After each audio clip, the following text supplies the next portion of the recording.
students, welcome to 10th English class. In this video, we are going to see the 7th lesson, The Dying Detective, written by author Conan Doyle. In this story, Sherlock Holmes had enacted a drama of dying to arrest Culverton Smith, a cunning murderer. The detective Sherlock Holmes was seriously ill. He wanted to meet his assistant Watson.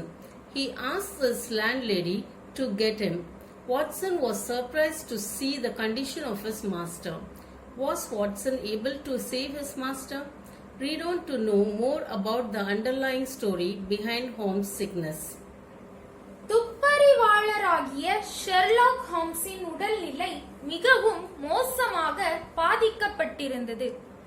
அவர் தன் உதவியாளராகிய வாட்சனை சந்திக்க விரும்பினார். அவரை அழைத்து வரும்படி தனது வாடகை வீட்டு உரிமையாளராகிய பெண்மணியை கேட்டுக்கொண்டார். தன்னுடைய எஜமானின் நிலையை பார்த்த வாட்சன் வியப்படைந்தார். வாட்சனால் தன்னுடைய எஜமானை காப்பாற்ற முடிந்ததா என்பதை இக்கதையில் பார்ப்போம். Mrs. Hudson, the landlady of Sherlock Holmes, came to me and said, "Mr. Holmes is dying, Mr. Watson. For 3 days he has been sinking and I doubt if he will last another day. He would not let me get a doctor. I told him I could not stand it anymore and would get a doctor. He replied, 'Let it be Watson then.'" Mister Hudson என்பவர் Sherlock Holmes வாடகைக்கு குடியிருந்த வீட்டின் உரிமையாளர் ஆவார். அந்த பெண்மணி என்னிடம் வந்து, "மிஸ்டர் ஹோம்ஸ் இறந்து கொண்டிருக்கிறார் மிஸ்டர் வாட்சன். 3 நாட்களாக அவர் உடல்நிலை மேலும் மேலும் மோசமாகிக் கொண்டிருக்கிறது. அவரால் இன்னும் 1 நாள் கூட அதிகம் உயிர் வாழ முடியுமா என்பது எனக்கு சந்தேகமாக இருக்கிறது. மருத்துவரை அழைத்து வர அவர் என்னை அனுமதிக்கவில்லை. என்னால் இதற்கு மேல் இதனை தாங்கிக் கொள்ளவும் முடியாது. எனவே நான் போய் மருத்துவரை அழைத்து வருகிறேன் என்றேன். அதற்கு அவர், "அப்படியானால் அது வாட்சனாக இருக்கட்டும்" என்று கூறிவிட்டார். I was horrified, for I had not heard about his illness before. I rushed for my hat and coat. As we drove back, I asked her about the details. "There is little I can tell you, sir. He has been working on a case down at Rotherhithe near the river and has brought this illness back with him. He took to bed on Wednesday afternoon and has never moved since. For 3 days neither food nor drink has passed his lips. Why did you not call a doctor?" I asked. "He wouldn't have it, sir. I didn't dare to disobey him." அவரது நோய் பற்றி இதற்கு முன் நான் கேள்விப்படவில்லை. எனவே நான் மிகவும் பயந்து போனேன். நான் ஓடி சென்று எனது கோட் மற்றும் தொப்பியை எடுத்துக்கொண்டேன். நாங்கள் வாகனத்தில் திரும்பி வரும்போது அவளிடம் விவரங்களை கேட்டேன். நான் உங்களிடம் கூற வேண்டியது சொற்பம்தான். அவர் ரூத்ஹிட் என்ற பகுதியில் ஆற்றுக்கு அருகில் ஒரு வழக்கு விஷயமாக வேலை செய்து கொண்டிருந்தார். அவர் திரும்பி வந்தபோது அந்த நோயை உடன் கொண்டு வந்துவிட்டார். புதன்கிழமை பிற்பகல் படுக்கையில் விழுந்தவர். அதன் பின் எழவே இல்லை. 3 நாட்களாக அவரது உதடுகளில் உணவோ பானமோ படவே இல்லை.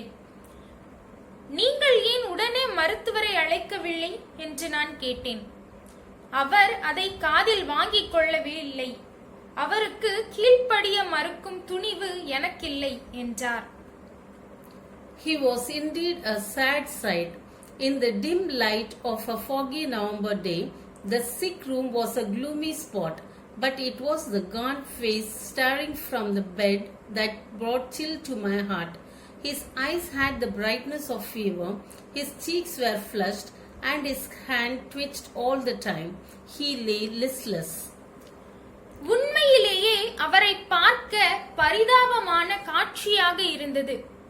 மூடுபனி நிறைந்த நவம்பர் மாதத்தின் மங்கிய ஒளியில் அந்த நோயாளி இருந்த அறை மிகவும் சோகமான இடமாக காட்சியளித்தது. அந்த மெலிந்து போன முகம் படுக்கையில் இருந்தவாறே என்னை வெறித்து பார்த்தது.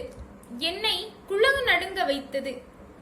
காய்ச்சலின் ஒளி அவரது கண்களில் தென்பட்டது. அவரது கன்னங்கள் சிவந்து உப்பி போயிருந்தன. அவரது கை எந்நேரமும் சுண்டி இழுத்துக் கொண்டே இருந்தது. அவர் அசைவதற்கு கூட திறனாய்வற்றிருந்தார்.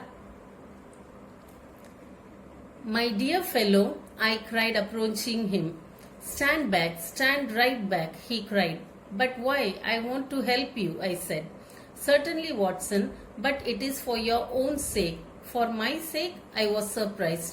I know what is the matter with me. It is the disease from Sumatra. It is deadly and contagious, Watson. That's it, by touch. Good heavens, Holmes. Do you think this can stop me? I said, advancing towards him. என் அன்புக்குரியவரே, அவரை நெருங்கியவாறே நான் கதறினேன். பின்னால் தள்ளி நில்லுங்கள், பின்னால் நன்றாக தள்ளி நில்லுங்கள் என அவர் சத்தம் போட்டார். ஆனால் ஏன்? நான் உங்களுக்கு உதவி செய்ய வந்திருக்கிறேன் என கூறினேன். நிச்சயமாக வாட்சன், ஆனால் அது உங்களுக்காகத்தான். எனக்காகவா என நான் வியப்புடன் கேட்டேன். எனக்கு என்ன ஆனது என்று நன்றாக தெரியும். இது சுமத்ரா தீவிலிருந்து வந்த நோய். இது மரணத்தை ஏற்படுத்தக்கூடியது. இத்துடன் ஒட்டுவாரொட்டியும் கூட. அதுதான் தொட்டாலே போதும் என்றார். அடக்கடவுளே, ஹோம்ஸ், உங்களால் என்னை தடுத்து நிறுத்த முடியும் என நினைக்கிறீர்களா என்று கூறிக்கொண்டே நான் அவரை நோக்கி முன்னேறி சென்றேன். If you will stand there, I will talk. If you don't, you must leave the room, said my master. I have always given in to Holmes' wishes, but now my feelings as a doctor were aroused. I was at least his master in the sick room. Holmes, I said, you are not yourself. Whether you like it or not, I'll examine your symptoms and treat you. If I am to have a doctor, said he, let me at least have someone in whom I have confidence. Then you have none in me. நீங்கள் அங்கேயே நின்றால் நான் உங்களுடன் பேசுவேன். அது முடியாதென்றால் நீங்கள் இந்த அறையை விட்டு வெளியேற வேண்டும் என்று எனது எஜமான் கூறிவிட்டார். நான் எப்பொழுதுமே ஹோம்ஸின் விருப்பத்திற்கேற்ப விட்டு கொடுப்பது வழக்கம். ஆனால் மருத்துவராக நான் இருப்பதால் எனது உணர்வுகள் தூண்டப்பட்டன. அந்த நோயாளி அறையில் மட்டும் குறைந்தபட்சம் நான் அவருக்கு எஜமான்.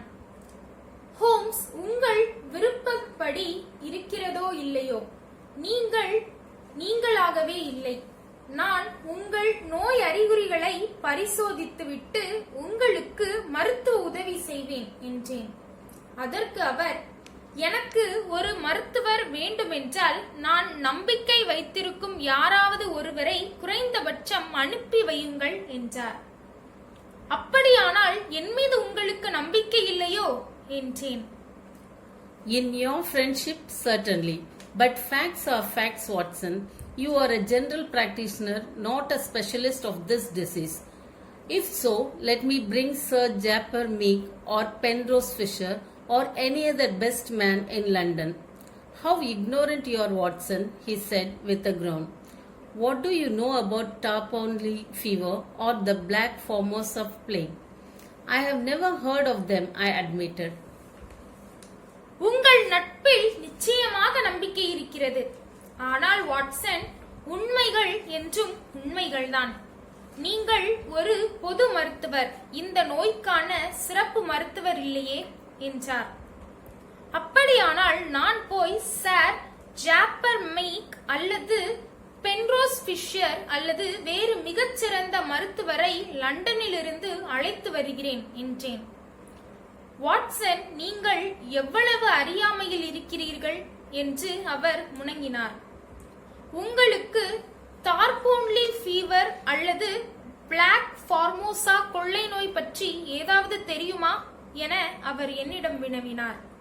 அதற்கு நான் இதுவரை இவற்றை பற்றி கேள்விப்பட்டதில்லை என ஒத்துக்கொண்டேன்.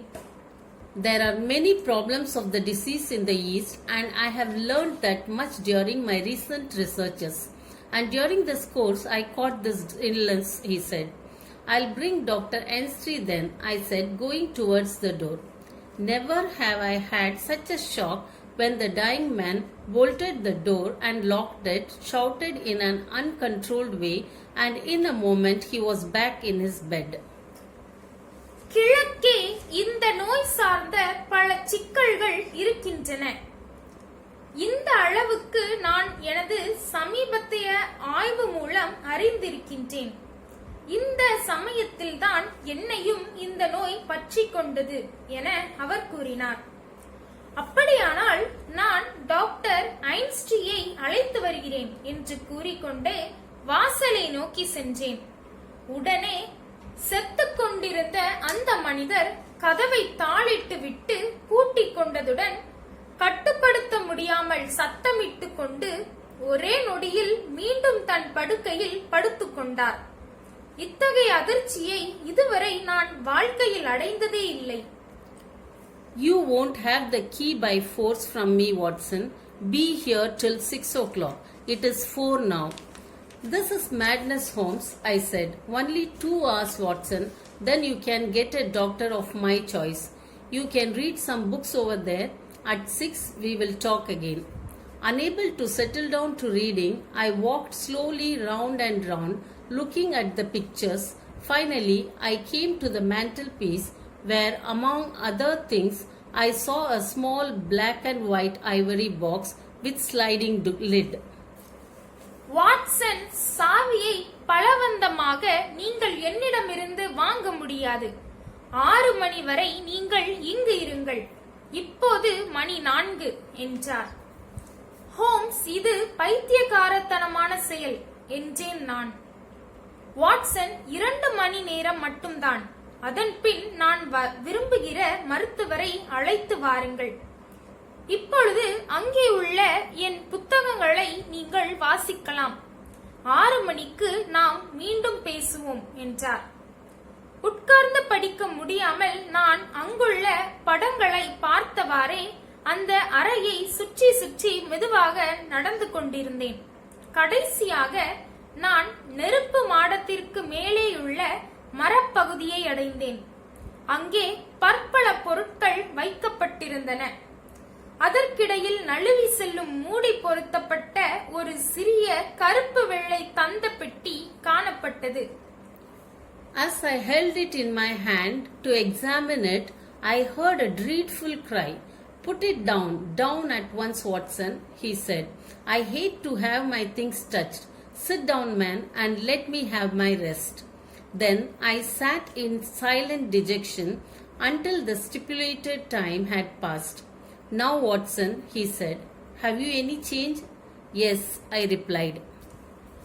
அதை ஆராய்ந்து பார்ப்பதற்காக கையில் பிடித்தபோது ஒரு பயங்கரமான அலறல் சத்தம் கேட்டது. அதை கீழே வையுங்கள் வாட்சன், உடனடியாக கீழே வையுங்கள் என்று அவர் கூறினார். என்னுடைய பொருட்களை யாரும் தொடுவதை நான் விரும்ப மாட்டேன். அங்கே உட்காருங்கள், நான் ஓய்வெடுக்க வேண்டும் என்றார் அவர். குறிப்பிட்ட நேரம் கழியும் வரை நான் அமைதியாக மன விரக்தியுடன் அமர்ந்து விட்டேன். இப்பொழுது வாட்சன், உங்களிடம் சில்லறை எதுவும் இருக்கிறதா என்றார் அவர். ஆம் என்றேன். How many half crowns? Put them in your watch pocket and all the rest in your trouser pocket. You will light the gas lamp, but it must be half on. You will have the kindness to place some letters and paper on the table within my reach. Now place the ivory box on the table within my reach. Slide the lid a bit with tongs. Put the tongs on the table. Good. Now you can go and fetch Mr. Culverton Smith of 13 Lower Burke Street. எத்தனை அரை crowns? உங்களது கடிகார பையில் அதை போடுங்கள். மீதியுள்ள எல்லாவற்றையும் உங்கள் கால்சட்டை பாக்கெட்டில் போடுங்கள். வாயு விளக்கை ஏற்றுங்கள். அது பாதி அளவிற்கு எரிந்தால் போதும். நீங்கள் தயவு செய்து சில கடிதங்களையும் காகிதத்தையும் என் மேஜை மேலே கை கெட்டும் தூரத்தில் வைத்து விடுங்கள். இப்போது தந்த பெட்டியை என் மேஜை மீது கை கெட்டும் தூரத்தில் வையுங்கள். குறடுகளை பயன்படுத்தி மூடியை சற்று விழுக்கி நகர்த்துங்கள். குறடுகளை மேஜை மீது வைத்து விடுங்கள். நல்லது. இப்போது நீங்கள் போய் 13 லோவர்பர்க் ஸ்ட்ரீட்டில் உள்ள மிஸ்டர் கல்வர்டன் ஸ்மித்தை அழைத்து வாருங்கள் என்றார். I was hesitant to leave him now. He was delirious. I have never heard of the name, I said. Well, he is a man who has the knowledge of this disease, but he is not a medical man. He is a planter. He lives in Sumatra, now visiting London. I didn't want you to go before 6 because you wouldn't have found him in his study. I hope you will be able to persuade him to come. You will tell him exactly how you have left me. He said, you must tell him that I am dying. Plead with him, Watson. அவரை விட்டு செல்ல இப்போது நான் தயங்கினேன். அவர் பிதற்றல் நிலையில் இருந்தார். நான் அந்த பெயரை கேள்விப்பட்டதே இல்லையே என நான் கூறினேன். நல்லது. அந்த நோய் பற்றிய அறிவு கொண்டவர் அந்த மனிதர்தான். ஆனால் அவர் மருத்துவம் சார்ந்த மனிதர் அல்ல. அவர் ஒரு பயிரிடுபவர். அவர் சுமத்ராவில் வசிப்பவர். இப்போது லண்டனுக்கு வந்திருக்கிறார். 6 மணிக்கு முன்னால் நீங்கள் அங்கு போவதை நான் விரும்ப மாட்டேன். அவரது படிக்கும் அறையில் அவரை பார்க்க முடியாது. அவரை எப்படியாவது இணங்க வைத்து இங்கு அழைத்து வர உங்களால் முடியும் என நான் நம்புகிறேன். நீங்கள் என்னை விட்டு செல்லும் போது நான் எப்படி இருந்தேன் என்பதை துல்லியமாக அவரிடம் கூறுங்கள் என அவர் என்னிடம் கூறினார். நான் இப்பொழுது செத்துக் கொண்டிருப்பதாக அவரிடம் சொல்ல வேண்டும். வாட்சனை அவரை மன்றாடி கேட்டுக்கொள்ளுங்கள் என்றார். I'll bring him in a cab, I said. No, you will persuade him to come and return before him. Make any excuse. Remember this, Watson. I saw Mrs. Hudson was waiting outside, trembling and crying. Below, as I waited for the cab, I met Inspector Morton of the Scotland Yard. He was not in his uniform. How is he? Asked Inspector Morton. He is very ill, I answered. நான் ஒரு டாக்ஸியில் அவரை அழைத்து வருகிறேன் என்று கூறினேன். இல்லை, அவரை இணங்க செய்துவிட்டு அவர் இங்கு வரும் முன் நீங்கள் இங்கே வந்து விடுங்கள். எந்த காரணம் வேண்டுமென்றாலும் கூறலாம். வாட்சன், இதை மறந்துவிட வேண்டாம் என்றார். வெளியே மிஸ்டர் ஹட்சன் காத்து கொண்டிருந்தாள். அவள் நடுங்கிக் கொண்டும் அழுது கொண்டும் இருந்தாள். கீழே நான் டாக்ஸிக்காக காத்து கொண்டிருந்த போது ஸ்காட்லாந்து காவல்துறை சேர்ந்த இன்ஸ்பெக்டர் மார்டனை சந்தித்தேன். அவர் தனது சீருடையில் அப்போது இல்லை. அவர் எப்படி இருக்கிறார் என இன்ஸ்பெக்டர் மார்டன் என்னிடம் கேட்டார். அவர் மிகவும் சுகவீனமாக தான் இருக்கிறார் என்று பதிலளித்தேன். I reached Mr. Culverton Smith's house. The butler appeared at the doorway. Through the half-open door, I heard a man's voice telling the butler, "I'm not at home, say so." I pushed past the butler and entered the room. I saw a frail man with bald head sitting. "I'm sorry," I said, "but the matter cannot be delayed, Mr. Holmes." நான் mister கல்வர்டன் ஸ்மித்தின் வீட்டை அடைந்தேன். சமையல்காரர் வாசலில் வந்து நின்றார். பாதி திறந்த கதவின் வழியே ஒரு மனிதரின் குரல் சமையல்காரனிடம் பேசுவதை நான் கேட்டேன். நான் வீட்டில் இல்லை என்று சொல்லிவிடு. நான் சமையல்காரனை அப்பால் தள்ளி அறைக்குள் நுழைந்தேன். வழுக்கை தலையோடு கூடிய ஒரு மெலிந்த மனிதன் அங்கே அமர்ந்திருப்பதை பார்த்தேன். என்னை மன்னித்துக் கொள்ளுங்கள், ஆனால் தாமதிக்க கூடிய விஷயம் அல்ல, mister Sherlock Holmes. The mere mention of his name had a different effect on the man. "Have you come from Holmes? How is he?" he asked. "He is very ill, that's why I have come. Mr. Holmes has a high opinion of you and thought you are the only man in London who can help him."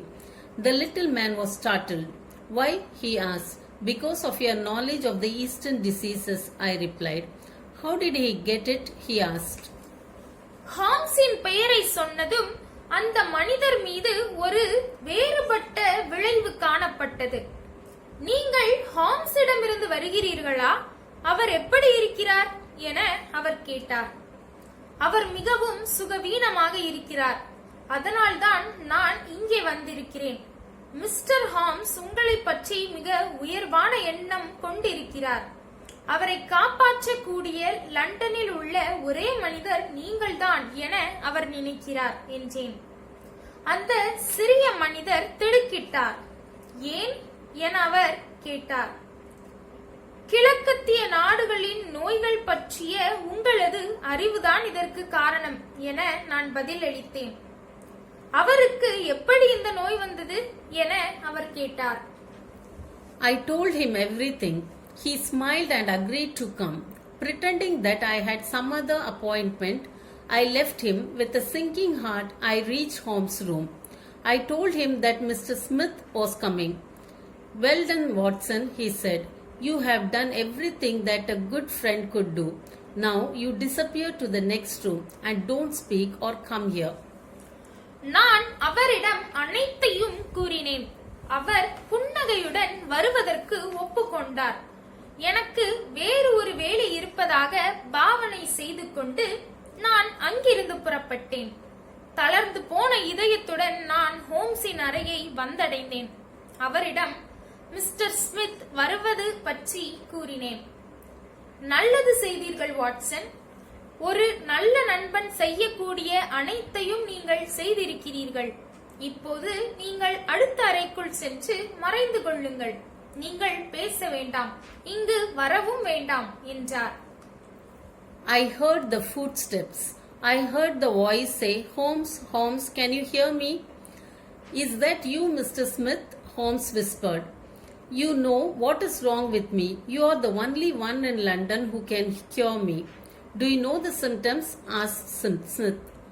Only too well, Mr. Smith, and he described the symptoms. நான் காலடி ஓசைகளை கேட்டேன். Holmes, Holmes, நான் பேசுவது உங்களுக்கு கேட்கிறதா என்று ஒரு குரல் ஒலித்தது.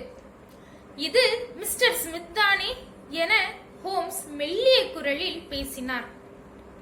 எனக்கு என்ன கோளாறு என்பது உங்களுக்கு தெரியும். என்னை குணப்படுத்த முடிந்த லண்டனில் உள்ள ஒரே ஒரு நபர் நீங்கள்தான் என்றார். உங்களுக்கு அந்த நோயின் அறிகுறிகள் தெரியுமா என ஸ்மித் கேட்டார். மிக நன்றாக தெரியும் மிஸ்டர் ஸ்மித் என்று கூறிக்கொண்டு அவர் அந்த நோயின் அறிகுறிகளை விவரித்தார். They are the same, Holmes, Smith said. Poor Victor was a dead man on the fourth day, a strong and healthy young man. What a coincidence indeed. I know that you did it, said Holmes. Well, you can't prove it. Give me water, please, Holmes groaned. Here, I heard Smith's voice. Cure me, please. Well, about Victor Savi's death, you did it. I'll forget everything, but cure me. I'll forget about it. மிக சரியாக அதை கூறுகிறீர்கள் Homs என Smith கூறினார். பரிதாபத்திற்குரிய Victor 4ஆம் நாளில் இறந்து போனான். வலிமை மிக்க ஆரோக்கியமான இளைஞன். என்ன ஒரு ஒற்றுமை, மெய்யாகவே என்றான். நீங்கள் தான் அதை செய்தீர்கள் என்று ஹாம்ஸ் கூறினார். நல்லது, அதை உங்களால் நிரூபிக்க முடியாது என்றார். தயவு செய்து என்னை நோயிலிருந்து குணமடைய செய்யுங்கள். விக்டர் சாவேஜின் மரணத்தை பொறுத்தமட்டில் நீங்கள் தான் அதை செய்தீர்கள். நான் எல்லாவற்றையும் மறந்து விடுகிறேன். ஆனால் என்னை குணமாக்குங்கள். நான் அதை பற்றி மறந்து விடுகிறேன் என்றார். You can forget or remember just as you like. It doesn't matter to me how my nephew died. Watson said you got it from the Chinese sailors. Could there be any other reason? I can't think. My mind is gone. Help me, pleaded Holmes. Did anything come by post, a box by chance, on Wednesday? Yes, I opened it and there was a sharp spring inside it. A joke perhaps. It drew blood, said Holmes. நீங்கள் மறக்கலாம் அல்லது நினைக்கலாம், அது உங்கள் விருப்பம்.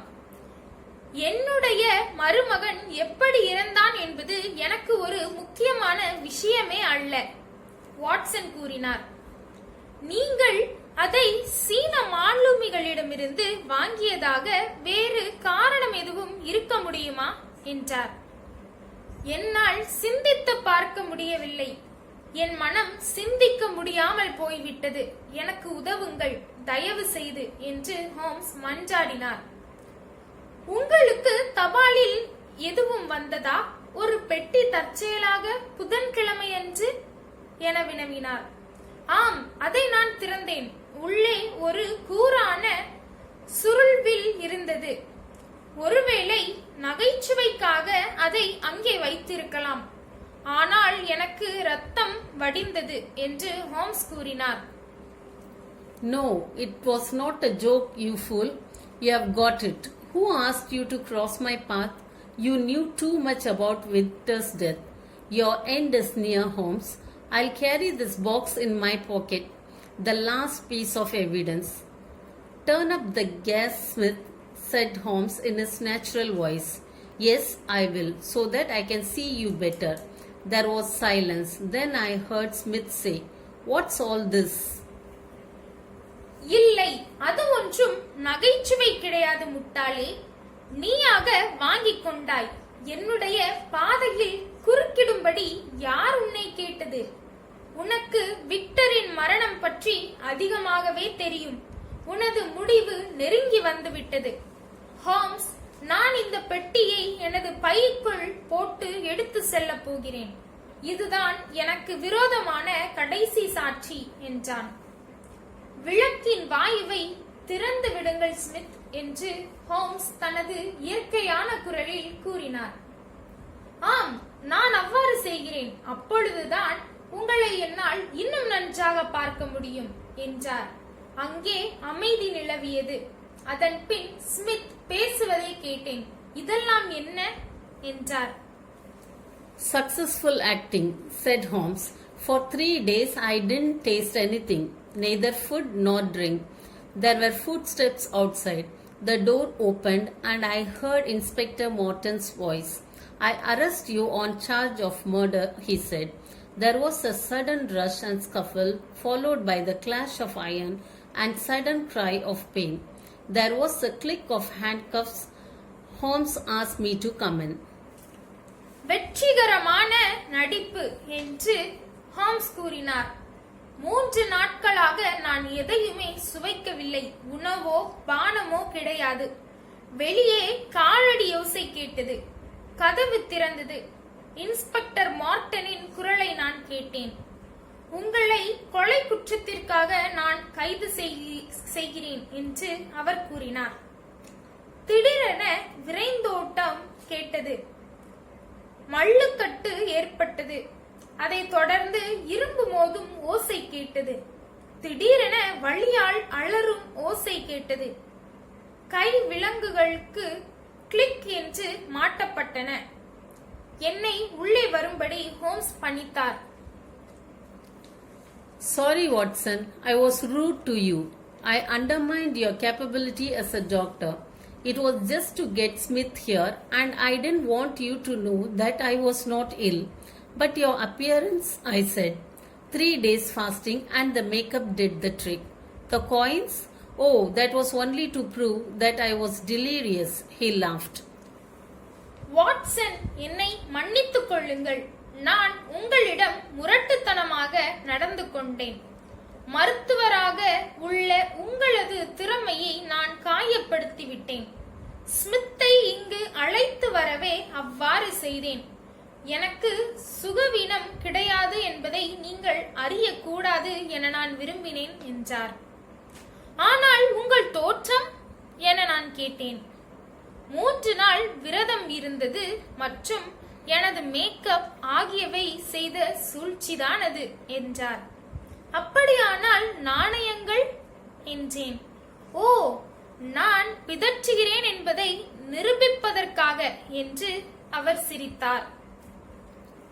I need to eat now, Watson. Mr. Smith killed his nephew and he wanted to kill me the same way to avoid imprisonment. I need to eat now, Watson. I think that something nutritious at Simpson's would not be out of place. And thank you, Watson, he said. Watson, இப்போது நான் சாப்பிட வேண்டும். Mister Smith தனது மருமகனை கொன்றுவிட்டார். சிறை தண்டனையிலிருந்து தப்பிப்பதற்காக அதே முறையில் என்னையும் கொலை செய்ய விரும்பினார். வாட்சன், இப்போது நான் சாப்பிட வேண்டும். சிம்ப்சன்ஸிலிருந்து நல்ல சத்து மிகுந்த உணவு ஏதாவது இப்போது பொருத்தமாக இருக்கும். நன்றி வாட்சன் என்று ஹோம்ஸ் கூறினார். தேங்க்ஸ் ஃபார் வாட்சிங்.